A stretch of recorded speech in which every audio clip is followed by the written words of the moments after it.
fanboys, no benders, 30 minutes of pure hockey talk. I'm Dan Kingerski of Pittsburgh Hockey Now. Joining me, as always, is the professor. You can catch him on Duquesne Sports, men's basketball, even a bit of volleyball tossed in, also published author. Kings on the Bluff, the next chapter. Bob Healy. Bob, we're going to get into the face-off segment coming up this week. Patrick Hornquist, what will he make next year, and can the Penguins afford it? There's a couple tire fires around the NHL. One team admits it. One team won't. We'll talk some Phil Kessel and Matt Murray as well. But first, Bob, the huge story this week, Ian Cole. What story are you talking about? I know what story. Media made it up. We made it all up. Nothing to see here, Mike Sullivan says. Yeah. But that makes me wonder, why is Ian Cole not playing? Because statistically, Ian Cole is the best Penguins defensive defenseman. Shot suppression numbers are there. That's what he's supposed to do. Wonderful pairing with Justin Schultz, which you referred to, by the way, in an article got it back you wrote last night. Mm-hmm. You know, let's dive into this. Oh, there was absolutely a story there. I think it got out of control for everybody. I think the coaching staff had an issue or two with Ian Cole, and I think perhaps they were a little heavy putting him in the press box. I think Ian Cole and his agent reacted a little bit heavy, and before you knew it, everything was just spiraling out of control. National news, he's going to Edmonton, Toronto, Las Vegas, or I'm sorry, just Vegas.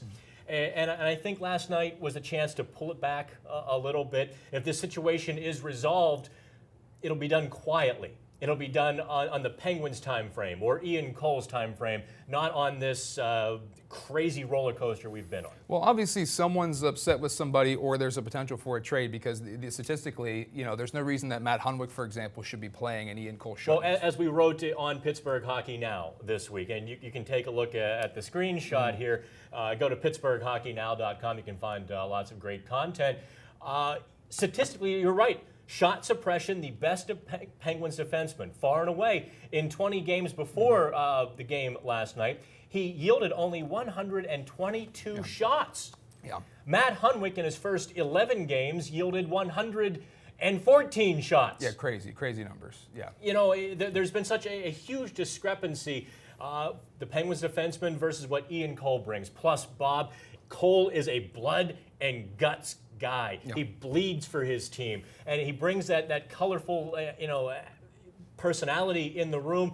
You don't replace guys like that. Teams that have an Ian Cole as their number 5 or even their number 4 defenseman, they don't give those guys up, especially when they're only making, call it $2.1 million in the salary cap hit. But he is an unrestricted free agent at the end of the year, so that will affect his trade value, although you think he is re-signable. So let's talk about that trade value and some potential out there. Oh, lots of talk around the league.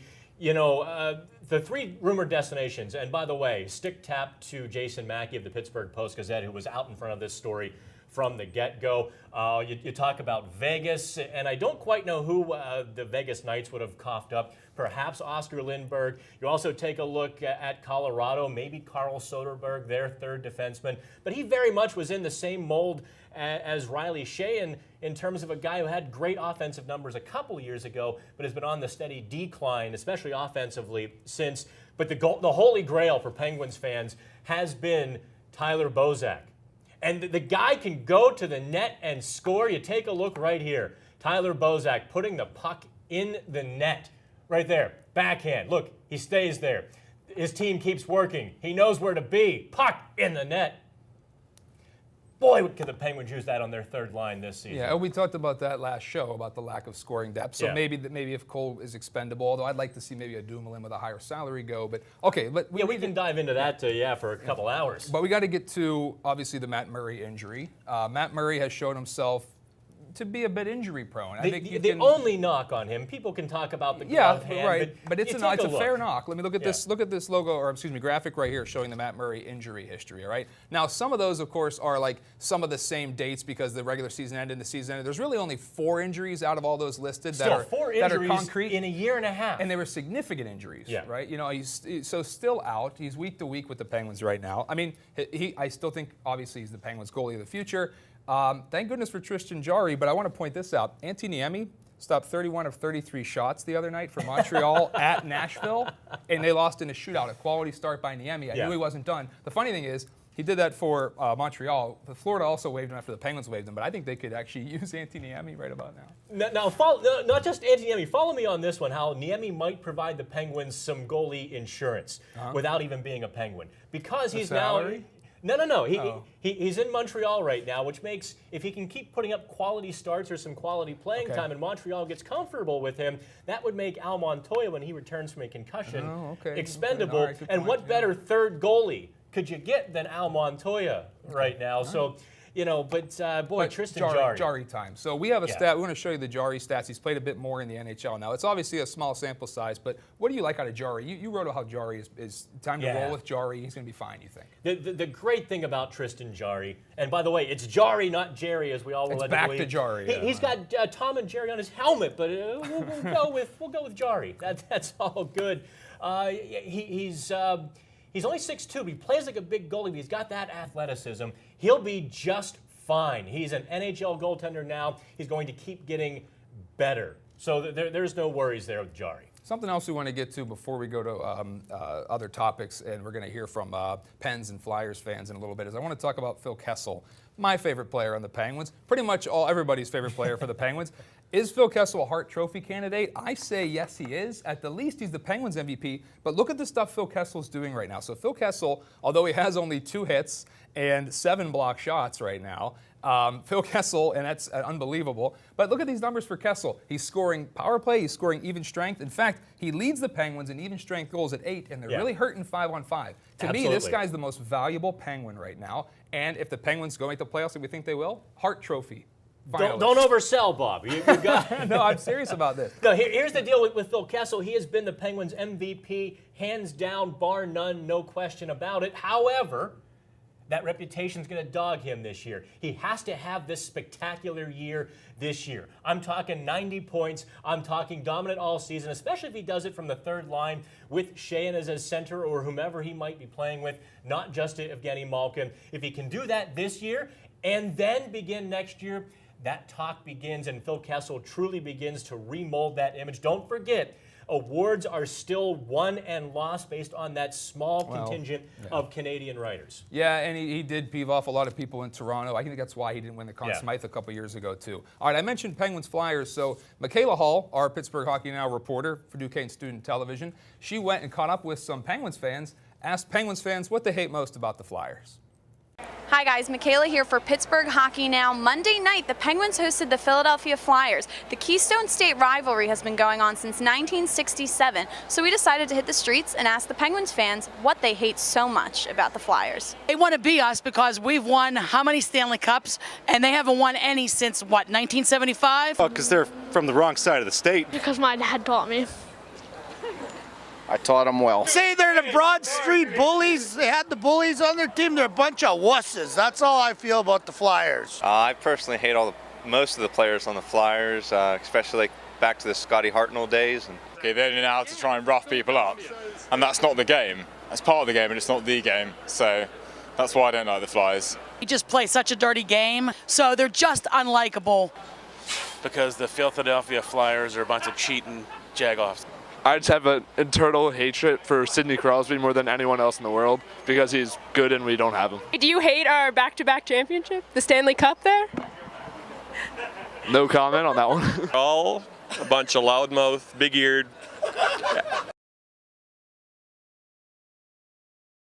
Well, you heard it here from the fans themselves. From the right side of the state, I'm Michaela for Pittsburgh Hockey Now. How about the Flyer fan putting his hands on the mic and getting aggressive? Don't they know that doesn't win Stanley Cups anymore? Too physical. Oh, what can you say? All right, let's talk about our brand new sponsor. Thank you, Michaela Hall. Great work there. Our brand new sponsor, Bardowski Hockey. Check them out, bardowskihockey.com. You know, parents, you're up at 6 in the morning taking the kids to the rink, spending gobs of money.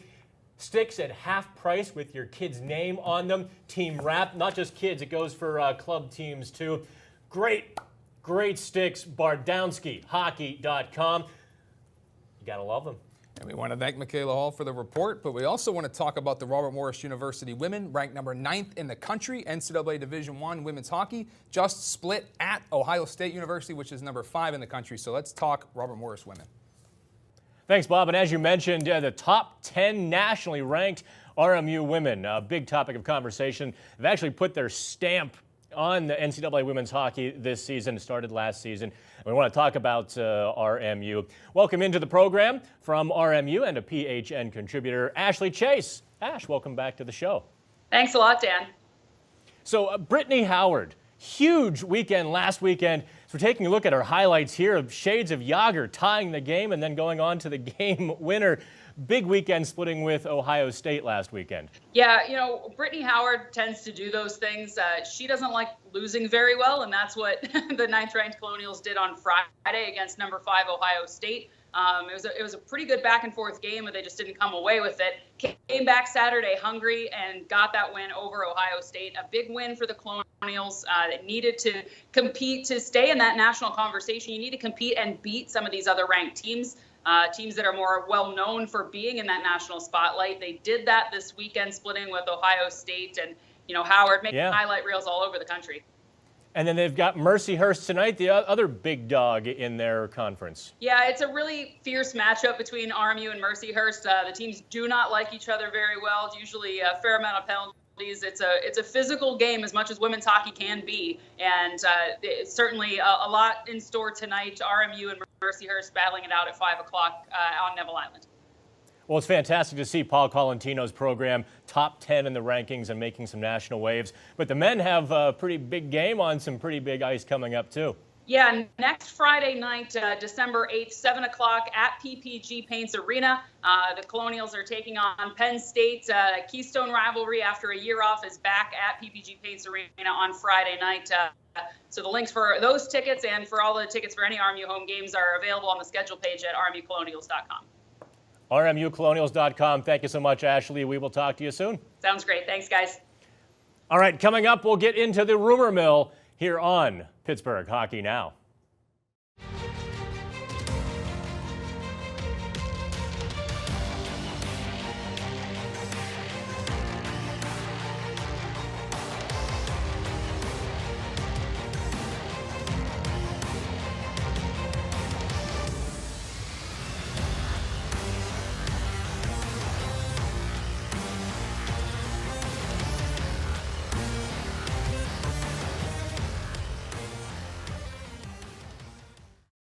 Coming up on Pittsburgh Hockey Now, we'll dive into the face-off segment. Can the Penguins afford to re-sign Hornquist, and what might that cost? We'll also check down on the farm. We'll talk to Nick Hart, the Wilkes-Barre Scranton Penguins color commentator, about a few players who may or may not be ready for the big time. But let's hit the NHL rumor mill right now. The Flyers, tire fire. Chance fire Hackstall coming from the rafters, but they won't admit it. They're being very coy in Philadelphia. The one team that's burning cell phone minutes, the Edmonton Oilers. Yeah, well, just take a look at the standings. You see where Edmonton is, so obviously something needs to be done here, Dan. Some of the words, by the way, used in the Edmonton Journal describe them so far: sputtering, awful, dreadful, rock bottom. Those are the compliments. Yeah, but I want to say that regarding Edmonton, I know that the goals for and goals against are among the worst in the league, but shots for and shots against aren't. And I think that over time things actually will play out well. They're actually leading. They're last in penalty killing. That can't stay that way either. But something needs to be done. Is maybe a deal in the works? One of their deals didn't work out too well already. No, yeah. They tried to clear space this summer because Connor McDavid's contract kicks in next year. They had to clear salary cap space this year. They dealt Jordan Eberle to the New York Islanders for Ryan Strome. It really hasn't worked out. You take a look here at the stats. Strome was not putting up the kind of numbers that Eberle did, either in Edmonton or on Long Island, and that's a glaring hole in their lineup. So if they move somebody, is someone like Ryan Nugent-Hopkins you just threw some red meat to the Penguins fans. And I'll tell you what, Nugent-Hopkins is a guy who can put up points. He's a superstar. He has that superstar gentility, unfortunately, in a grinder's role. So that's not really a great fit for a lot of teams, even though a lot of fans recognize the name as a former #1 overall pick. Okay, so another team that's sort of sputtering along, I suppose, and it's the New York Islanders. And the New York Islanders have a number of issues that extend beyond just their performance on the ice, because they're kind of a team without a home right now. The New York Islanders are playing still on Long Island, but all the way into the boroughs, and they're playing in a basketball arena. So does someone like John Tavares, right, who might be headed out the door, Does he stay on Long Island and he try to win there, or does he go somewhere else that's just better for him in his Hall of Fame career? Well, I'll tell you what. Take a look at what Shane Doan did in Arizona/Phoenix with all the issues they had. He stuck around. I don't think Penguins fans realize how good Tavares is. I mean, watch him just abuse the ghost here. Look at that twisting, turning, squirming, keeping the puck. He's a top 5 center, top 6 center in the NHL. I don't think Penguins fans realize just how good he is. They dismiss him. Boy, I would resign if I were him. You stick with your family, you stick with your franchise, and you ride out this homelessness. But do the people on Long Island really even appreciate John Tavares? Because they do. The fans do. Their attendance is second to last in the league, yeah. And I understand they have to go an hour and a half by train to make it right. all the way to Brooklyn. The Fish Sticks fans have to take 3 trains to get into the Barclays Center. That's an hour and a half. You think Penguins fans hate traffic? Think of having to go an hour and a half to subway to get to the Imagine game. how early they leave before the game's over then. But here's the possible solution. So take a look at Belmont Park here. So Belmont Park, we know it from Triple Crown horse racing, could be the future home of the Islanders. The way it's working out now is that it's never going to happen, though. Okay, and actually one of the reasons it might not happen is there's a team that's drawing more than 26,000 fans per game, and it's the New York City Football Club in the MLS. Don't tell me soccer is going to. Soccer and New York politicians, my 2 favorite things. It's about money. Okay, so but before we wrap up this conversation with rumors, is there anybody that's rumored to maybe come down from the farm up to the NHL? We need to talk about that. And let's talk about the Wilkes-Barre Scranton Penguins. I almost called them the baby Penguins, but I won't do that. With us now, the media guru and color commentator for the Wilkes-Barre Scranton Penguins to help us break down the farm club is Nick Hart. Hey, Nick, how are you? Doing great. A little bit busy, but plenty of time for you, Dan. It's a pleasure to be on.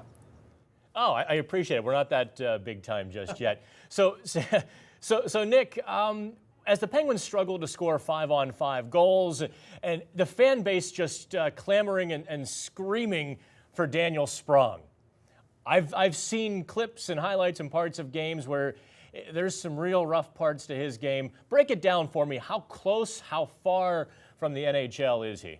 Well, I'm not sure if I can say for certain how far away he is from reaching the NHL, but I can sort of give you a good description of the good and the bad with Daniel Sprong. We'll start with the good, and that's what the fans already know. Daniel Sprong has just a tremendous shot. He has a scorer's IQ, and he's not a bad playmaker either. The fact of the matter is, when he gets open for a one-timer on the power play, more often than not, the puck's going in the back of the net. And on the rush, for that matter, too, the release on his snapshot is really something to behold. He really is all he's cracked up to be when it comes to just being a pure goal scorer. But then there's the other parts of the game that he has to fill out. He has to become a complete hockey player. You hear Jim Rutherford say it, Bill Guerin say it, Mike Sullivan will certainly say it, and Clark Donatelli, the head coach here in Wilkes-Barre Scranton, has been saying that. Now, when people hear that, they automatically think of defense. And yes, that is an area that is a little bit deficient in Daniel's game. He's learning how to adjust at the pro level to the defensive side of the game, but more than anything, they want him to be a little bit more engaged in the play regularly. The way Daniel plays, and this is just sort of symptomatic of being such a good player for so long in his career, and now he's figuring out it's tougher with the pros, but he sort of waits for the play to come to him a little bit too often. Yeah. The coaches want to see him get in there, get his nose dirty, attack the puck, make scoring chances happen more often. He's got to find consistency in that area. Occasionally he'll put 1 or 2 shifts in a row that are, this is exactly what we need from Daniel Sprong, but then it fades away again. Once that light bulb clicks for him and he's more engaged in the play, he'll be in the NHL not too far off from there.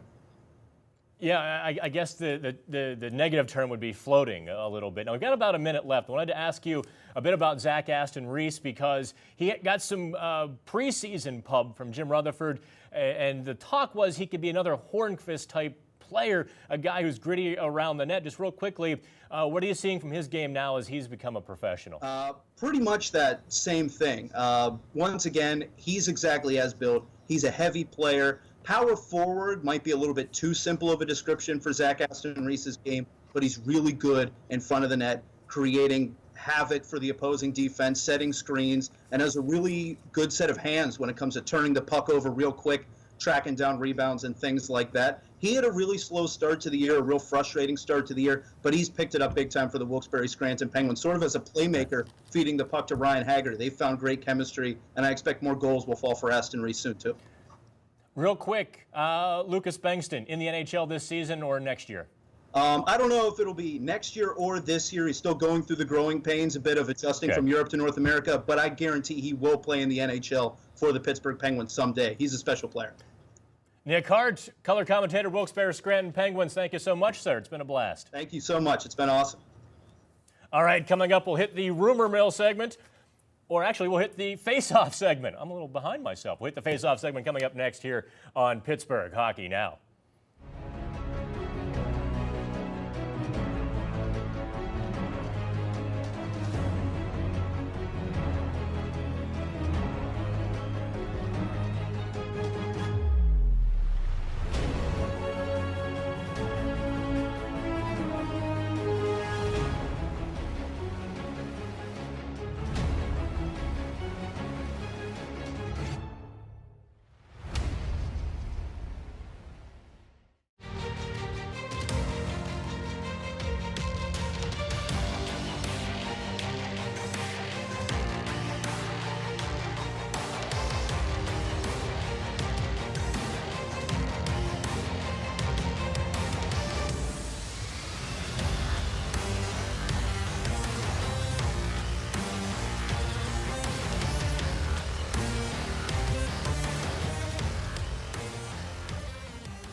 Strap on the foil and button that chin strap. It is the face-off segment here on Pittsburgh Hockey Now. Bob Healy, Dan Kingerski.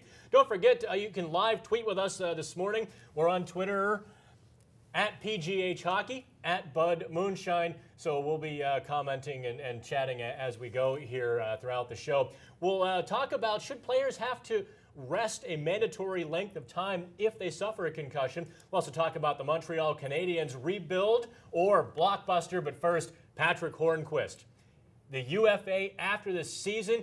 Character, he's the crazy Viking that won the stand. In fact, you know what, Bob, before we get into this debate, let's just enjoy the fruits of Patrick Hornquist's labor. Take a look at this. You may remember this goal, right?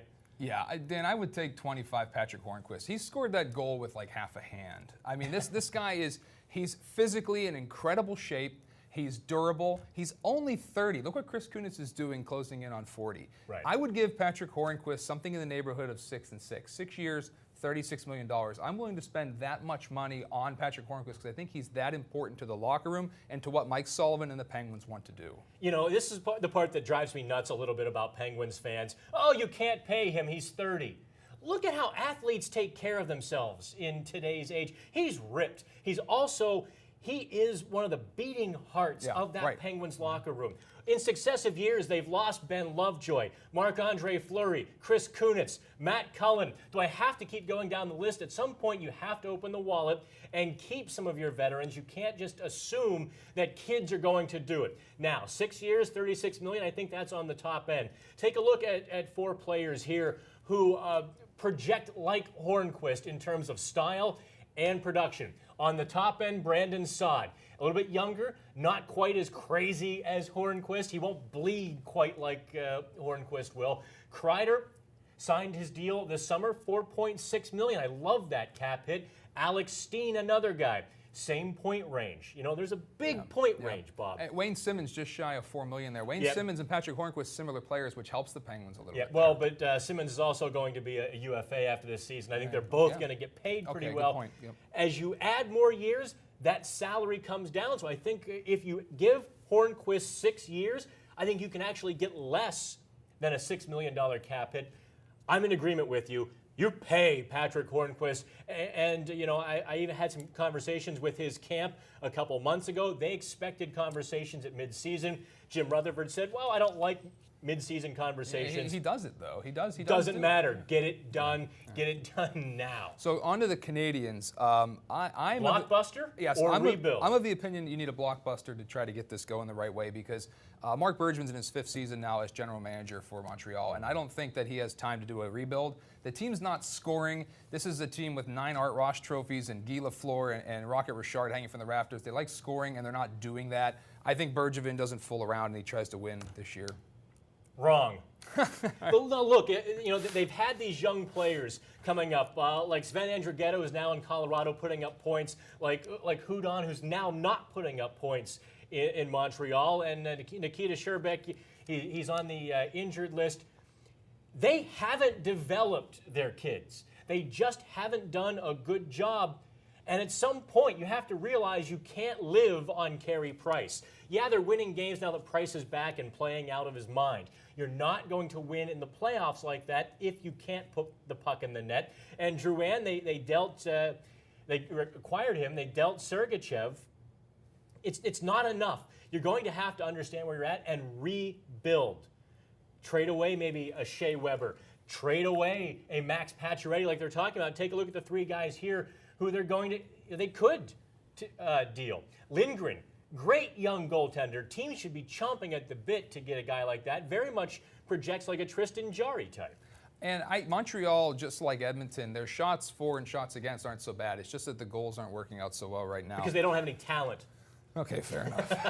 All right. Well, hey, that's why you got to blow it up. Okay, so on to concussion issues, Dan. And I did some research on this, and I don't know if it's really fair to say that the NHL should have to keep out people longer. I want to give some credit to the NHL here. I think the NFL's handled this pretty well, and I looked at my research. The NHL and the NFL concussion protocol are very similar. In fact, in both instances, like we saw when Evgeny Malkin hit Corey Crawford, there was somebody monitoring the incident. They identified Crawford showing symptoms on the ice, and they pulled Crawford out. When he showed that he could pass some sort of test in a distraction-free environment with no coaches around with pressure on him, he passed the test and came back in the game. But the thing that I don't like is this culture a little bit that the players have where they don't respect each other's upper body above the neck. Because I think that's still a bit of the old guard happening there. You've seen how NFL players have changed the way that they hit, right? They go lower now because even incidental contact could bring a fine or a suspension. Maybe the NHL goes that way. You know what? I'm on board with you most. Let's take a look here. Here's the I think the poster boy for concussions right now. Marc-Andre Fleury. You know him well. You look at the days missed, cha-chunk, and then it doubles again. And it might double on the third time. And this is in almost 2 years' time. 3 concussions. At some point, I think players have to say, okay, it's okay to let us sit out longer, even if we're healthy. I think the players have to make that decision because the league can't do that. Yeah. The players have to kind of police themselves and allow that to happen. There is still that old guard in the NHL. Change is happening slowly. Sidney Crosby has done a great job in doing that, but it's going to take a little bit more time. Now, I would actually like to see players be forced to sit out a little while longer. Bob, it's been a blast as well. We've done this the third time. We'll do it again. Check us on Twitter, @BudMoonshine, @PGH Hockey. Check the website for some great content. @Bluff Talk. @Bluff Talk as well. The staff here, also the students who've helped out, Michaela Hall and Molly here at Duquesne Student TV. It's been tremendous. We'll do it all again real soon. Till then, have fun, friends. Pittsburgh Hockey Now.